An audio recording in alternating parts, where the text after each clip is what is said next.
Hello everybody and welcome to Beer Reviews. For tonight's little review we've got another one from Amager Breweries, but also a collaboration with one of my favourite brewers in the world, Cellamaker from San Francisco, who we visited out in January and were probably one of the highlights of the entire trip out to California, despite the fact that I'd never had anything by them before, never really heard of them before, but they were amazing. And this is their beer, their collab, the Dank, Dane.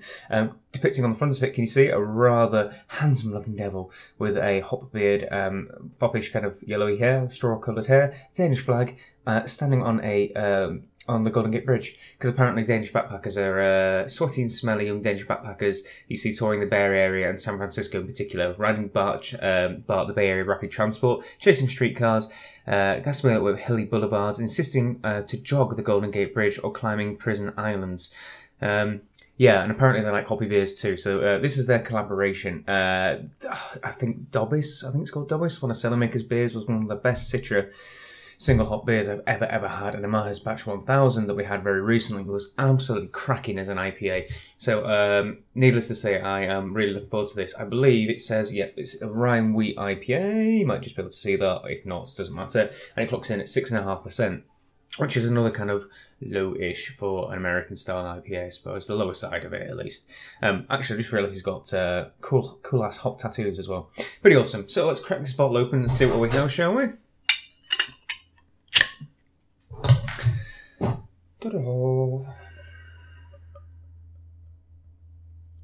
No, there's quite a bit of sediment in this. I can see it in the bottle.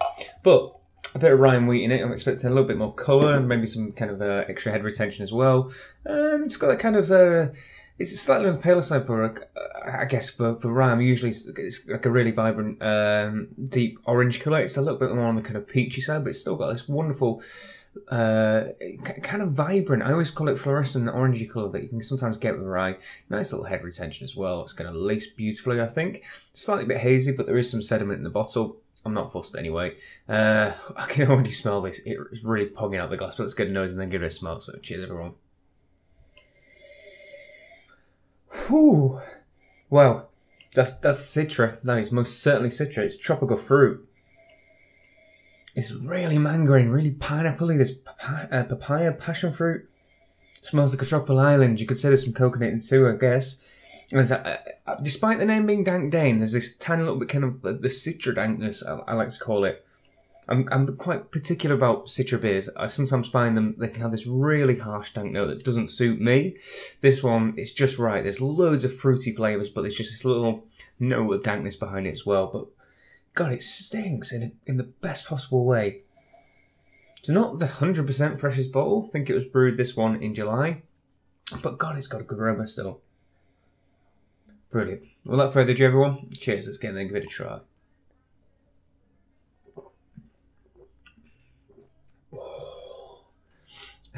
Oh. Ooh. Let's go for another one because that's rather good. Oh yeah. Get yourself a bottle of this. This is crazy good. There's loads and loads of spicy rye in there. You have rye bread, you kind of get that nutty, spicy, almost slightly oily mouthfeel. This has got that in abundance. Loads of rye all the way through it. And that rye keeps it quite dry. Despite there being some kind of caramelly malt flavours in it too, there's just a cascade all over the top of it. Big tropical fruit bomb. It's so juicy, it's unbelievable. It's like tropical fruit juice with rye mixed in with it, like some kind of smoothie. And alcohol, which is always a good thing as well. It finishes relatively smoothly. It's not humongously bitter as well, which I quite like.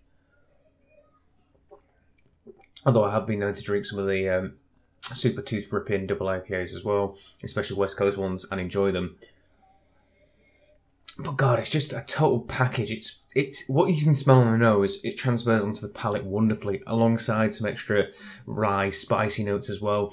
Wheat. I'd say it's probably more for the retention in the body of the beer because it's still got a lovely mouthfeel too. There's a little bit of spritz of carbonation that helps lighten it all up as well. But it's just juicy. It's absolutely juicy. It's my favourite sort of IPA. Those big ones where you can just taste so much fresh, fruity hop flavour without necessarily having to destroy your mouth. I mean, you could drink several of these too easily and have a fantastic evening, to say the least. Yeah, cracking. I expect nothing less, to be honest, from two rather amazing breweries. But it's so nice. Best thing about this being Cellamaker you can't yet get in England. They're not. Well, when I was there, they were just doing growlers. They weren't doing bottles at all. Don't know whether they are now. But you can get this from Amager, probably through Mikkeller, maybe through Brewdog or something like that. But it's worth going and giving it a try. It's a cracking beer. 9.5 out of 10, easy. This is. I want more of this. Can they make this a regular thing, please? Because I want this more. It's really good. So please like, favorite, comment, and subscribe. Tell me what you think you've tried said Dank, Dane. You won't regret it. And until the next beer review, everyone. Cheers.